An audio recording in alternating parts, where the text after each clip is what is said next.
Assalamualaikum warahmatullahi wabarakatuh. Perkenalkan, nama saya Alvin Mulya Putra, mahasiswa Poltekkes Kemenkes Pangkal Pinang, program studi D3 Keperawatan Belitung.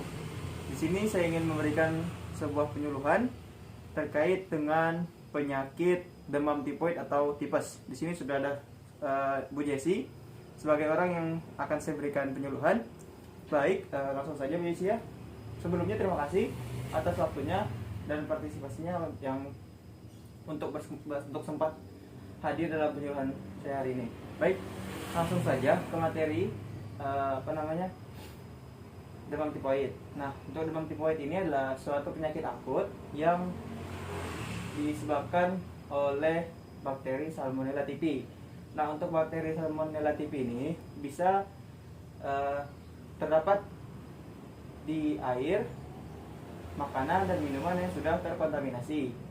Nah, selanjutnya, selain itu bakteri ini juga bisa ditularkan melalui orang yang terinfeksi demam tifoid tadi.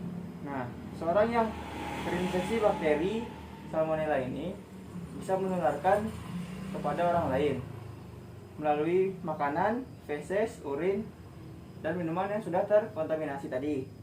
Selain itu, seseorang yang terinfeksi bakteri Salmonella typhi ini juga menyebar ke seluruh tubuh yang dapat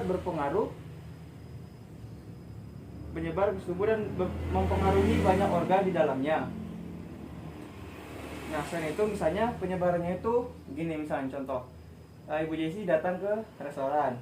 Nah, pelayannya itu terkena demam tifoid. Nah, pelayannya itu membuat makanan kepada Bu Jessi, yang mana orang tersebut sudah terkena demam tifoid. Nah, itu Bu Jessi bisa terkena demam tifoid juga karena makanan tersebut sudah terkontaminasi. Selanjutnya, mungkin gejala-gejala yang timbul apabila misalnya Bu Jessi terinfeksi demam tifoid oleh bakteri Salmonella typhi tadi.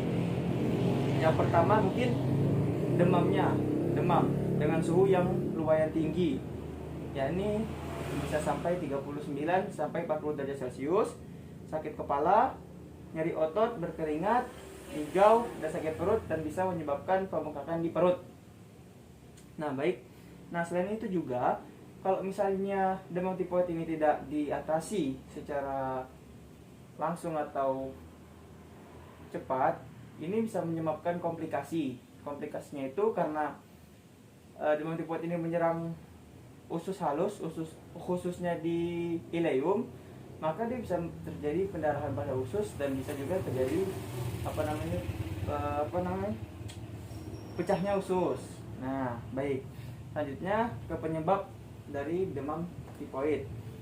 Nah, demam tifoid ini disebabkan oleh bakteri Salmonella typhi yang menyebar dari satu orang ke orang lain. Bakteri ini biasanya disebarkan melalui yang pertama, feses dan urin penderita yang mengkontaminasi air atau makanan yang seperti saya sudah jelaskan tadi. Yang kedua, bakteri Salmonella typhi ini juga dapat menyebar melalui kontak langsung dengan orang yang telah terinfeksi. Misalnya dia menyajikan makanan tadi. Nah, terus pengobatannya, mungkin pengobatan yang akan dilakukan oleh dokter terhadap pasien yang terkena demam tifoid, mungkin nanti dokter akan meresepkan antibiotik yang menjadi satu-satunya pengobatan paling efektif untuk penderita tifoid. Biasanya dokter akan meresepkan berbagai antibiotiknya, dan selain itu ada juga beberapa penanganan yang mungkin bisa dilakukan untuk mencegah terkena demam tifoid. Yang pertama, dengan minum banyak air, ya karena kan terkena demam itu kan mungkin dehidrasi. Nah, kita cegah dengan minum air banyak. Terus bed rest atau istirahat di tempat tidur, terus makan makanan yang mudah dicerna. Selanjutnya kepada pencegahannya. Pencegahan tifoid itu salah satunya mungkin dengan menjaga kebersihan. Nah, selanjutnya dengan hindari kontak langsung, karena kan kontak langsung itu kan dia cepat gitu terkena demam tifoidnya. Nah, untuk yang ketiga itu bisa dengan vaksin tifoid. Nah, mungkin ini sudah digalakkan di pemerintah dan ini sifatnya belum wajib sih memang, tapi pemerintah mulai gencar untuk melakukan vaksinasi tifoid untuk mencegah terjadinya demam tifoid. Nah, yang keempat itu ada mengkonsumsi makanan dan minuman yang terjamin kebersihannya, karena kan ya kita tahu kan bakteri Salmonella typhi ini kan cepat terkontaminasinya kepada orang yang sehat dan bisa menyebabkan demam tifoid. Selanjutnya, tidak menyiapkan atau menyajikan makanan ketika kita sakit. Nah, kalau kita sudah terinfeksi bakteri Salmonella typhi, nah itu jangan malah misalnya kita bekerja di suatu restoran, ya kalau misalnya kita sakit, ya bilang aja sakit. Nah, jangan nanti malah menularkan kepada orang lain. Nah, baik Bu, mungkin itu saja penjelasan atau penyuluhan dari saya terkait dengan demam tifoid. Sebelumnya apakah sudah jelas Bu? Alhamdulillah sudah jelas. Alhamdulillah sudah jelas ya.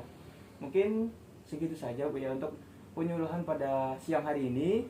Sebelumnya saya terima kasih atas waktu dan partisipasinya yang sudah menyempatkan diri untuk datang di penyuluhan ini. Ya, saya mohon maaf apabila ada kesalahan kata. Ya, sebelumnya terima kasih Bu. Ya. Mungkin segitu saja penjelasan dari saya terkait dengan penyakit demam tifoid.